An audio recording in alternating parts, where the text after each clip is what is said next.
Well, I'm at Goodlettsville Church again. Pretty place. I've done one here, down here before, but I have so many new wonderful followers. I was just by and I was thinking about my mom and dad, my grandparents. This is where they were buried. So I'll tell you my story again. It's a little. It'll be a little bit different. You guys that's watched it before, it won't be about the same. But I will tell you something at the end of this that y'all didn't hear, I don't believe, the first time. My friend, I just got done talking to him. He's a preacher here. By his research, I can't confirm this, but this is the oldest Baptist church west of Mississippi. And it's not a Baptist. I think they call it denominational now. But let me show you a little around the cemetery. Used to mow this. Here's a lot of the graves right here. If you notice those rocks and everything, those are unmarked graves of servants and Indians. Cherokee Indians is what I've been told. My mom, dad, grandpa, and grandma's buried over in the very northeastern. Sorry, I'm shaking today. These head injuries are really getting to me. Northeastern part of this. A lot of old graves here, a lot of historical stuff. My first two rabbit dogs over in the corner are buried over there, Granny and Blackie. This is where I first learned to hunt rabbit and squirrel hunting mainly. I spent many a days down here walking back through where the old Cherokee Settlement was. Land I used to farm, the old Tarver place, back to the farm that I still regret selling for about a mile and a half from here over the Cattern Creek. I'm going to do a walk one day through here. But Granny and Blackie, Granny passed away at 18 years old. Blackie passed away at 13. But when I was burying Granny, a rabbit run across right by her grave when I was burying it. It's kind of ironic because she chased rabbits all her life. Okay, from what I've been told, I know for a fact, across the creek here on the old Tarver place that I used to farm was the largest Cherokee settlement in Arkansas. I believe it's on the Trail of Tears, I'm not sure. And over here, the servants would guard the church from the Cherokees while they was having church. That's why the graves are here. But when I would disc those fields over there, especially one when the sun was going down, I could see the arrowheads glistening. I found over 1,000 over there. I found one spearhead and part of a knife. So that's a fact. They would float this Cattern Creek up to the bluffs on my farm. I still call it my farm, Granny's place. And it's a pretty neat place. It's a beautiful day today.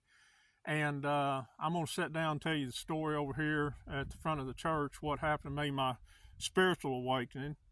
But this is really, I'm really fond of this place. This is where I first started hunting. I spent hours every week. Every time I had time off from school, I'd be down here.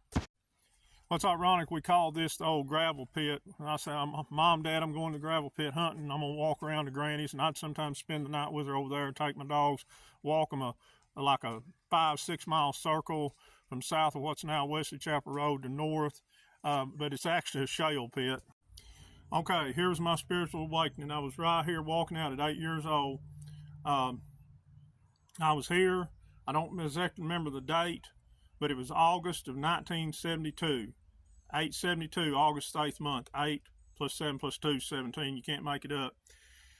And I talk to God every day, or to the Creator. Let's call him Yahuwah now. Or not even him. Let's call the Creator Yahuwah. That was the actual name.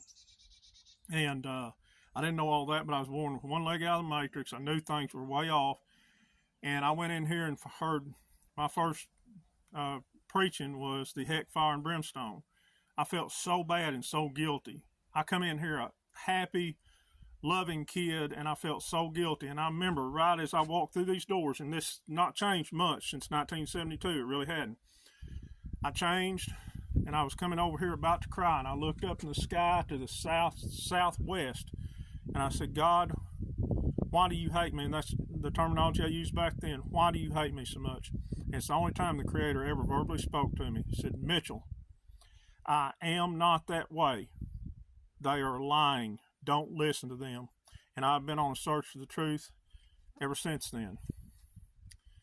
Short after that, I asked the church, what if you find out everything that we've been told is a non-truth to control us?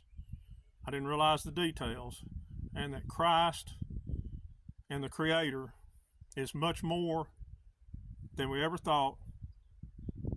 and there's more advanced beings in other worlds the Creator created that we're very primitive, and everything's going to be okay. Most of us are going to go on and be fine. I said, Mitchell, hear this to the people. Don't say no more. You're blaspheming and you're going to Hades. I never said much until the last few years to people I know, and that was my spiritual awakening. And this is where it happened, right here, August 1972. Let you look at what a beautiful day it is here. There's my old Tundra. What a beautiful, beautiful day the Creators give us. Of course, that cross over there, you guys, you know it don't represent Christ. It represents Tammuz. Read about it in Ezekiel, the enemy of Christ. Do your research. Everything we've been taught's a lie. All symbolism come from ancient Babylon. Thanks so much, guys, for joining.